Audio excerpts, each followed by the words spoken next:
Alright, hey guys, Fiddle Ferret here, and today we're going to be going over my top manga for the year 2015, as well as just manga type moments and other things and other funny categories that I've made up to kind of put a year of manga in review for all the stuff I've read so far. Obviously this list is subjective to my opinion and to stuff I liked and enjoyed personally. Some stuff I could not possibly put all the stuff I wanted to on this list, but let's just go ahead and get into the video, and we can get into other stuff as we go along. For our first category, we're going to start with the best manga final of 2015. And so just a quick disclaimer before we keep going, I am talking about English releases in manga. I'm not talking about reading scans online. I'm talking about things that have released in English, either digitally or in print and stuff like that. And so we're going to start with the best final of 2015, and firstly, we're going to go ahead and start with Soul Eater for our number one spot. So Soul Eater 25 for our best final of the year. And so yeah, it was a series I really enjoyed. The hype getting up to the end was really great. I loved how, for those of you who have bought the manga, how the volumes steadily get blacker as they go along. Soul Eater is just a series that I've always really enjoyed. I loved the madness elements of it, and just the art and the way it depicted the madness in the series was great. So Soul Eater definitely took my top spot for the best final of 2015. And as a runner-up, I would be remiss if I didn't go ahead and mention Naruto Volume 72. Obviously, we all know about this one. It's iconic. 72 volumes. What a massive run and a successful run. Probably one of the best manga there really is out there of a long-running shonen series. So that is definitely my top two finals of 2015. For our second category, we're going to do something a little bit more on the funner side. This is the top manga that I couldn't show my mother. So as you probably could have guessed from this, these are series that probably not the best thing to whip out in front of your mom, you know, things that you might be a little ashamed. And so we're going to go ahead and start with our number one, which is Swordsman, Magica, and Summoner. So this is a interesting series. As you can guess, it's an interesting plot line. The art is drawn quite well, but the art is also drawn quite scantily, if you know what I mean. It's an interesting series. I haven't really got much of a read on it yet. It's definitely nothing super special. I mean, the harem tropes are real. I know I did a manga first take on this. I'll turn around and put it in the description if you want to go see more about this series, but boy, you definitely do not want to tell your mother about this series. And second, for our runner-up position, I would be remiss again not to mention Monster Musume. So, we all have heard about Monster Musume this year. Not only can our mothers be terrified and worried about our well-being that we're reading drawings of scantily clad anime girls, now they have tails and horns and every other assortment of being to make her even more worried about us. So Monster Musume, it's a fun one. It's one I've enjoyed reading. It's just been silly, but definitely don't tell your mother. The next category we're going to be talking about is the best LoveyDovey series from 2015, and I've had a few picks for this. It wasn't too hard for me to pick. I definitely knew what my first pick was going to be, because absolutely my favorite romance type series from this year was absolutely Love at 14. A really, really great read. There are volumes 1 through 4 is what would classify for 2015 has been released. Released by Yen Press. Just wonderful additions, as well as the story. It's just a beautiful story about what it's like growing up, and in those stages. And this, I did another review on this one if you guys want to go check it out. But a great series about, you know, youth and what it's like to really first fall in love. And secondly, as my runner-up, I went ahead and picked Say I Love You. Now, I know these were probably out before 2015, at least the first couple volumes were. It's all I've read so far, but I really liked it. I thought it was a really sweet story. I was able to relate a lot with a lot of the characters, so that's one thing that, especially with May kind of deal. So that's one reason why this definitely deserved an honorable mention from me. And I know the series is still going, and quite a few volumes will come out this year, so I'm going ahead and looking forward to catching up to those. And so those are my two LoveyDovey series. This next category is called Losing Steam. So My criteria for this was series that I really enjoyed or really looked forward to reading a lot, but over time just kind of really started to lose interest, or I didn't like where the story was going. So number one, taking the spot for the losing steam is Nisekoi. Volumes probably like, I don't know, probably like 10 to 12, 9 to 12. So I really liked Nisekoi when it first came out. I thought it was different, and I thought it was a different take on the shonen like romance, especially through the first few volumes, and I looked forward to it every single time I picked it up. Now I'm starting to pick it up because I'm keep hoping that something's going to change, because a few volumes ago they started to change it up. They started adding more characters and like every, you know, shonen romance trope you've ever seen. Like Onodida's sister, I don't know why she's here. I don't know what her role is. And so I'm really I'm very sure Nisekoi can still redeem itself. At least I hope it can, because it's been a series I really enjoyed reading. But I don't know how many more keys and how many more girls I can really handle at this point. And taking in the honorable mention spot is one that I'm sure I'm like the only one left reading at this point. Bleach, volumes a lot through now. I don't really know what to say about Bleach. Obviously you've all heard it. I'm still reading it and buying it out of habit almost more than anything. Every once in a while it seems to give me this slight glimmer of hope that it's going to like change and get better. And then you have like the zombie dancing arc or whatever it was called, and we just go right back down the shithole. So Bleach, it disappoints me because Bleach was such a strong series up through volume 48. Not the best in the world, but it was very good. And now here we are at 65, and I'm still asking myself why the series is still going. And seeing as we were mentioning Monster Girls earlier, Monster Girls gets their own category this year, because holy smokes, the Monster Girl realm has exploded. Especially, I must have obviously already taken off in Japan, but over here it is just starting to make its way.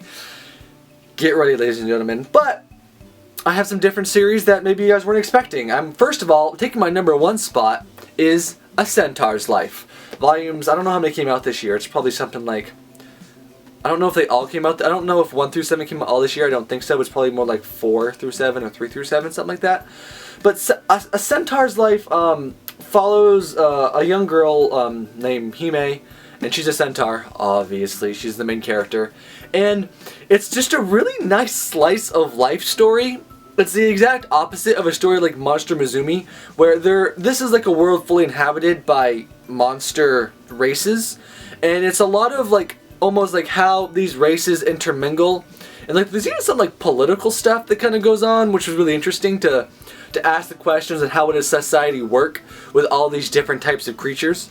And so it was interesting. It's really been nice, slice of life. I love it when the younger characters get introduced, because it is just an absolutely adorable and just fun series to read. So that's why taking top spot on the Monster Girls category for me this year would be A Centaur's Life. But rounding out a rather close second is a very different series, much more in the lane of a series like Monster Mizumi, and that's Nurse Hitomi's Monster Infirmary Volumes 1 through 3. So both of these are published by Yen Press. And so, Nurse Hitomi's Monster Infirmary is a series that crept up me a little bit in the fact that I really didn't know what it was going to be about. It's got a bit more of that ecchi stuff going on, but not crazy. And the series genuinely like makes me laugh, and I find it genuinely funny. Some of the unbelievable jokes that the author comes up with between like the character that is like flat, and so she can like see the reader. In volume 3 there's like this whole dialogue between like who are the main characters, and I thought that was really interesting, and I thought it rather amusing. And then the story's just funny, the art is amusing, and so that is why it's a nice addition to anyone who likes the monster girl type genre. Moving on to a bit more of a more serious one, we have the best emotional series. So this one was a rather easy one for me. This is a series that really stuck out to me when I first read it, and it has just been, it's been so good, and I've really, really enjoyed it.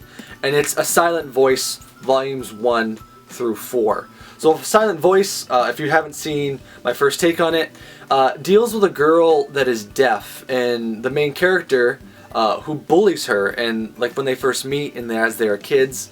So the first volume focuses almost solely on their journey on how they met and the torment this girl went through.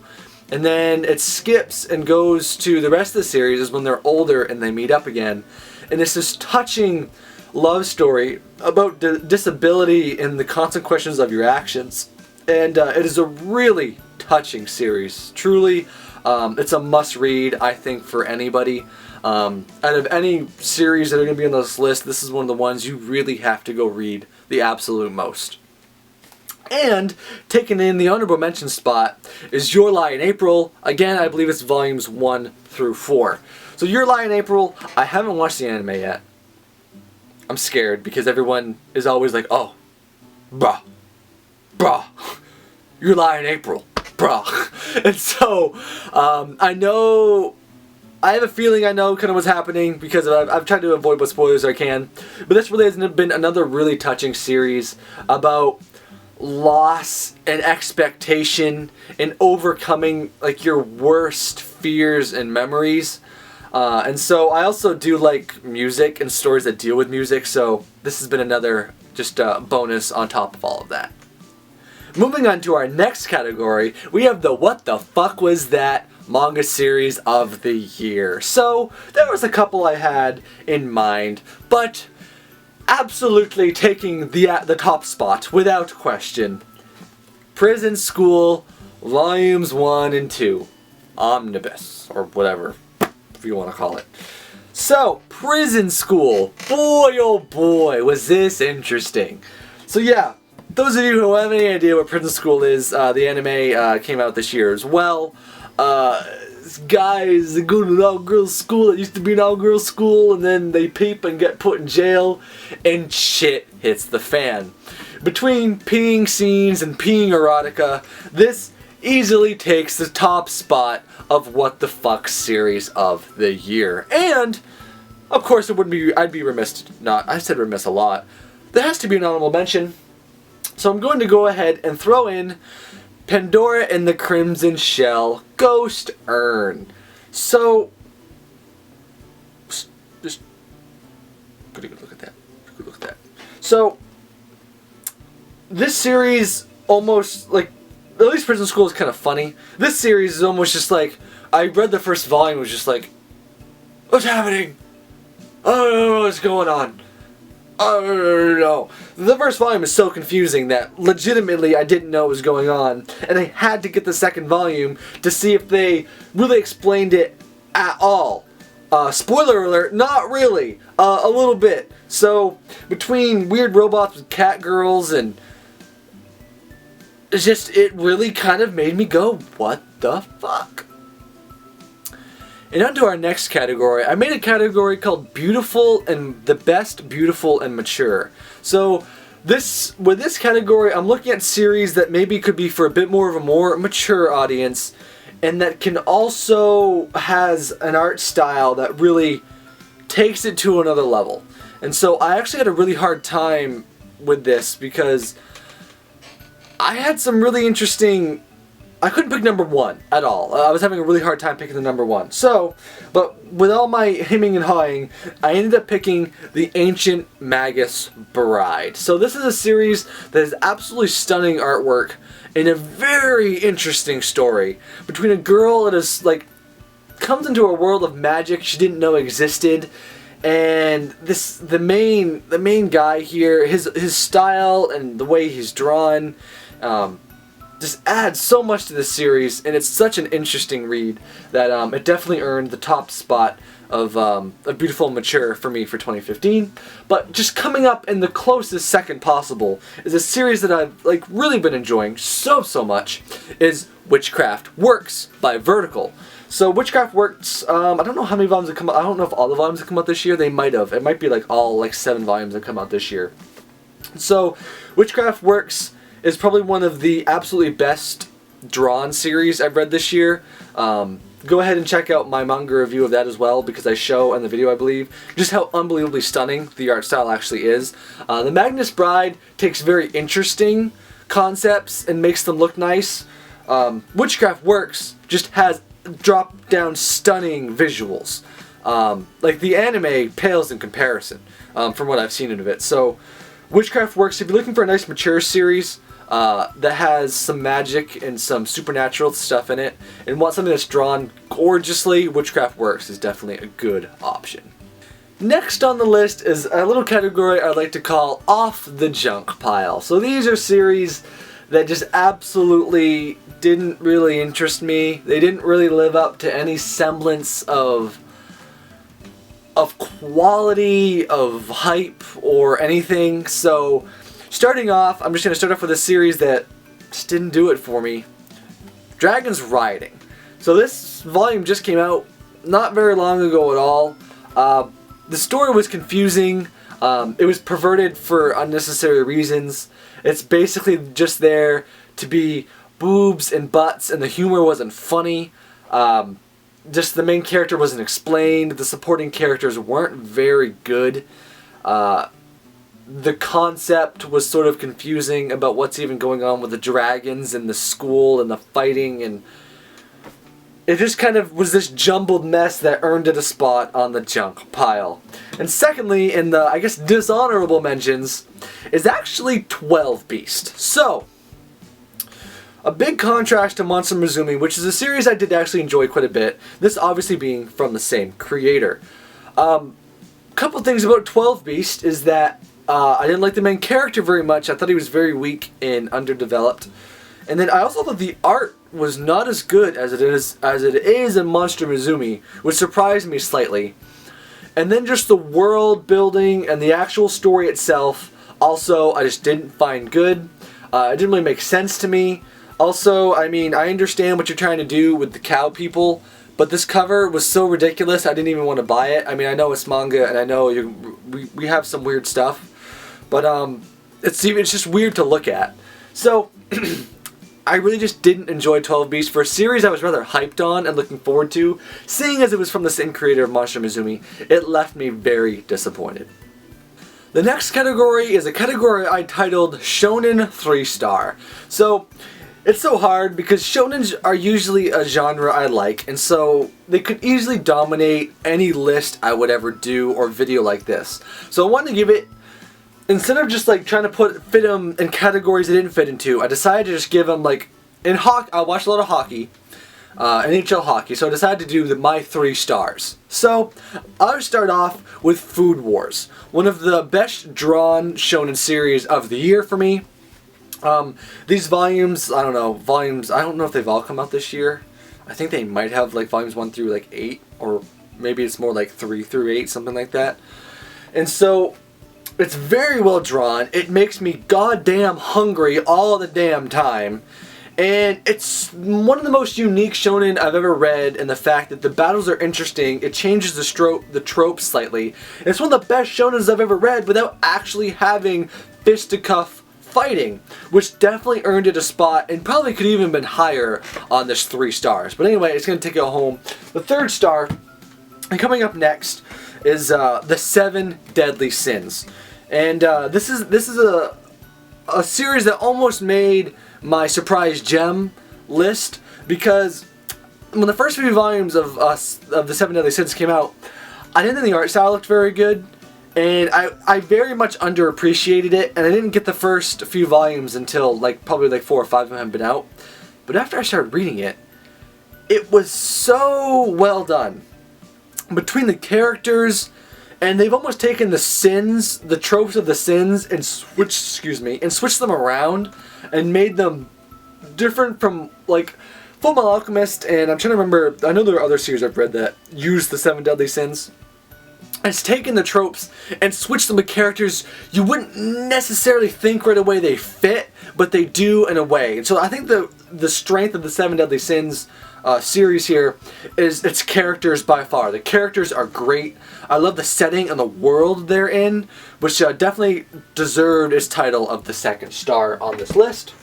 And coming at number 1, because I had to fit it somewhere in the series. It had to fit somewhere. One Punch Man. So, not too much to say about it. We all know One Punch Man. We all heard about it. We all know about it. It's great. I love it. I can't get enough of it. I haven't really watched much of the anime yet, but I know the manga has been so badass. so badass, and it earned the #1 star on my Shonen 3-star. Well guys, it looks like we're coming down to our last category, and I think it's a pretty good category if I do say so myself. So, I'm having really a hard time picking between these two series for my, what did I call it again? My surprise gem of the year. So these are series that either at first I didn't think I'd like them, or I really hadn't heard anything about, and like shocked me that they've become some of my favorites of the year. Oh boy, I really almost don't know which one to pick here. But I think for my surprise gem of the year, I've got to go with My Hero Academia. So I've flip-flopped several times on which one of these two series I have in my lap I was going to pick, but My Hero Academia takes the top spot because it's taken like almost full-on superheroes into the manga world, which I feel like is almost never really done, or almost never done well in manga. It's blended the Western superhero and the manga genre so well that I've never seen done so well before. It's taken the supporting characters are spot on, and our main characters are very relatable and very, like, I like them a lot, you know? And so our main protagonist starts from the bottom, like a lot of typical shonen, and fights to get where he is, but I like the thought of our main character not necessarily being supremely powerful, but having a borrowed power. Slight spoilers. I thought that was a very unique idea, and I love All Might's role in the series, as well as the supporting characters that have only been introduced so far. So even though only 2 volumes are out so far, it's blown my mind in how much I love it.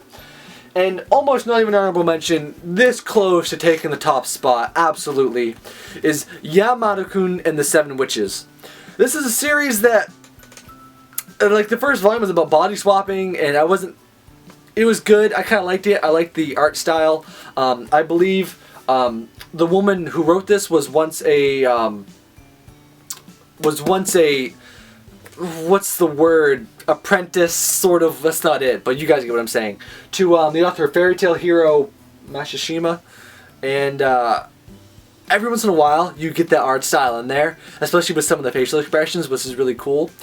But then as the series progresses, it starts to develop this intricate plot line and these interesting characters, and I've found myself like severely waiting for the next volume to come out, almost more than any other series that I've been waiting for this year, which surprised me because I wasn't expecting that to happen. And so really enjoyed Yamada-kun with the witches and how they get introduced and the interesting plot line that's taken place. It has definitely earned a spot in my hidden gem type area of the year. Well guys, I do really hope you enjoyed that video. I had a lot of fun making this video, going through my whole collection and trying to pick out favorites. There are so many more I still wanted to mention, but just didn't really have time. I think I even missed one. Like, I was going to talk, just as a quick aside, Best Lighthearted, I was going to talk about Non Biori and Defrag, so those are another couple that are just lighthearted and fun. I forgot to grab them, so when I mention them in this afterward bit, if you know what I'm saying. I've not been looking at the camera, I just realized, for a good portion of this video, so sue me. But anyway guys, I do hope you enjoyed this. There are so many I missed, and so many more I wanted to add, and just, these are for my personal taste, so I'm sure you guys have other series that really did it for you. Go ahead in the comments below and tell me what some of your favorite series or favorite moments were from 2015 in the manga world. I would love to hear back from you. But anyway guys, it's been a good year for manga, and it's been a good year for me on YouTube, and I really hope you guys have enjoyed all the content so far. But it's time to wrap this up. So anyway guys, I look forward to all the things that we'll have in 2016. But anyway guys, until next time, I'll see you back on the prowl. Bye bye!